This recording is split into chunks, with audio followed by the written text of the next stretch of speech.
Hello everyone, Rachel Weaver here. I am on faculty and staff at Lighthouse Writers Workshop. I've been making a series of videos in which I ask various Lighthouse instructors to talk to us a little bit about some crafting aspect. So today we have Chris Rosales with us, and I am going to ask you a lot of questions about plot. Thanks for being here. I'm happy to. Yeah. Okay, so Chris has been a part of Lighthouse faculty for about a year now. He is going to be a part of one of our salons at LitFest. It's a salon on writing what is too hard to write. That'll be several writers in conversation with each other. And then Chris is going to be teaching in our July session, and then intermediate novel workshops in the late summer and fall sessions.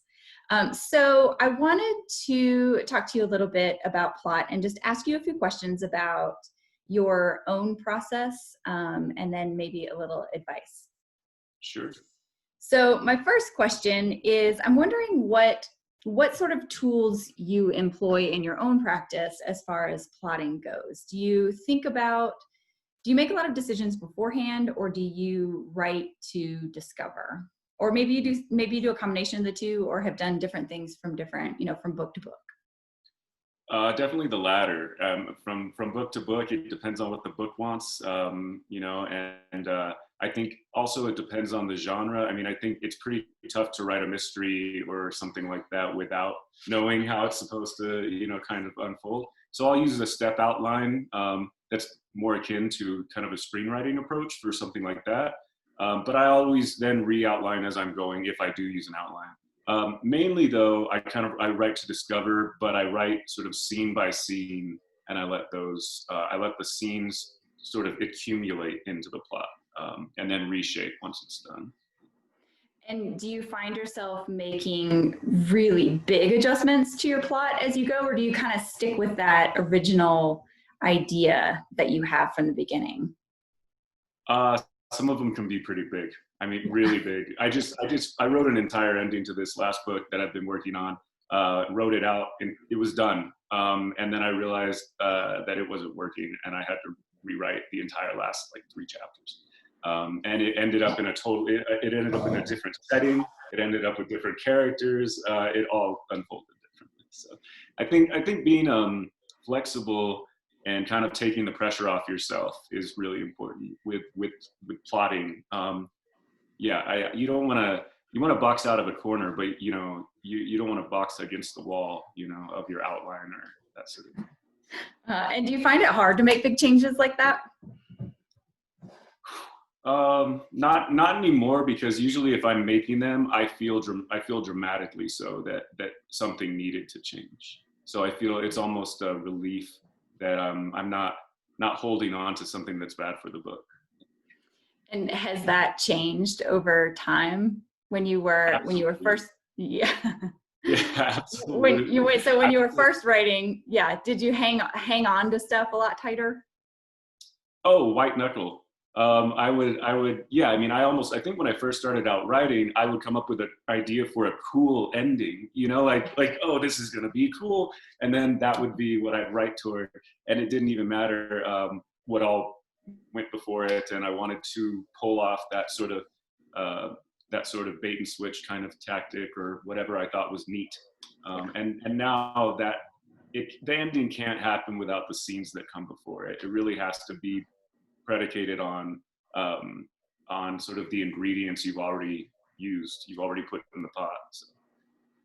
Yeah, I feel like when I first started writing, and I see this in my students a lot, and I definitely did the same thing, where I felt like I was in complete control of the book when I was early on in my writing practice, and that it was in service to me. And over time, I have realized that actually I am in service to it at some point. But I think that can be a hard conversion to make, especially when we come up with a really cool plotting idea or ending. Like you said, those endings can be hard to let go of. Yeah, absolutely. And I think maybe part of that is, I don't know how you feel about this, but sometimes I've lifted things from one idea and then realized that actually that idea is malleable and can move to this other project. And so, just because an idea maybe came about with one book doesn't mean that it can't be used on another. I mean, those are all, whatever we come up with, that's ours, it belongs to us. So why not use it in some way, even if it changes quite a bit. Exactly. So let's see. Another question I have for you related to plot is, how do we keep our plots from being or becoming too prescriptive? Do you ever struggle with that in your own writing, or do you have any advice for when that starts happening for anyone else? I guess my question has to do with, do you sort of write through that original idea and try to get to the other side of it, do you think? Or is it more a matter of really thinking outside of any kind of prescriptiveness from the beginning? Sure. I think that's why I like, even with my more sort of literary stuff, I really do like to sit down and write around the story, or do a little step outline even of the story, like a reverse outline. So once it's written and I'm stuck on that idea and I know it's not working, to then reverse outline what happens and try to puzzle piece where is it not working. And I think going ahead and writing through to get the writing done that day is a good idea if that's what you need to do to put words on the page. But I think going back and sort of reassessing in a less linear language, page down fashion can really help. So I use flashcards and things like that, even if it's already written. Getting stuck hanging on to the outline or the idea, the plot idea, I think it can be helpful to get the job done. But as you said earlier, it's not in service to the story ultimately. The plot is not the story. So, I like to think about it. That's why I like to think in scenes. Is the scene working? Does it have a turning point? Is there a scene question or objective? What does the character want? I like those things to determine what ends up being the plot. But to me, those things come first. Plot is sort of, we can shift plot. We shouldn't feel attached to it, I don't think. We should feel attached to our characters and our scenes. Mm-hmm. I've been thinking about that a lot lately, actually, how plot, like the sort of the synthesis of plot and character, because they each drive the other. Mm-hmm. But sometimes I think you pay too much attention to your favorite kid, and you're like, oh yeah, there's that other one. But I think you're right. I think but it is helpful to think about plot separate from character, and then think about character separate from plot, and then sort of allow one to drive the other. I like that. Yeah. Let's see what else. So I guess my last question is, what advice do you have for any students who maybe can write like the most incredible scene ever, but they really are struggling with how to shape a book as a whole, or how to find that through line in their books? That is a really good question. Oh man, but good question is code for hard question, I think. I think, and I hate to sound like a broken record, but if you come back to scene, and if you're alternating those scenes such that, so rather than thinking about it like that reverse check mark, the Aristotelian arc that everyone sees in every craft book ever written, I like to think of it more as fluctuations. Like, I'm a former musician, so I think about it the way if you watch old stereos, how the music kind of does this on the dial, on the dash.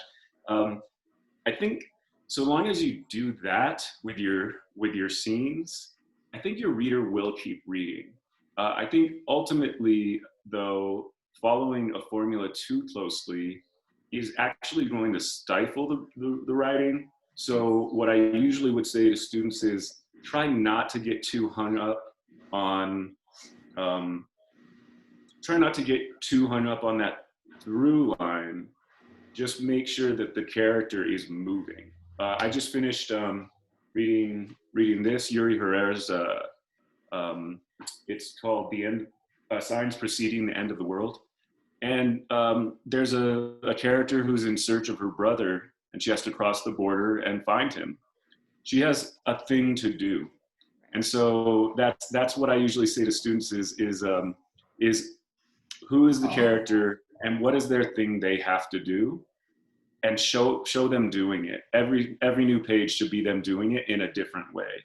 And if you do that, I think you eventually come to a point where you feel like they've either gotten there or they haven't, and they have to reconcile with that. And I think that's a really handy way. And I think there are a lot of ways to think about that keep your pages moving, and that keep your plot moving. And it's kind of a freight train at that point. So I would say, make sure that there's a thing to be done. And if you can do that, then you will get through your book and you'll have something to then go back and revise. Thank you. Thank you so much, Chris. I appreciate your time today. Thank you. It was a pleasure.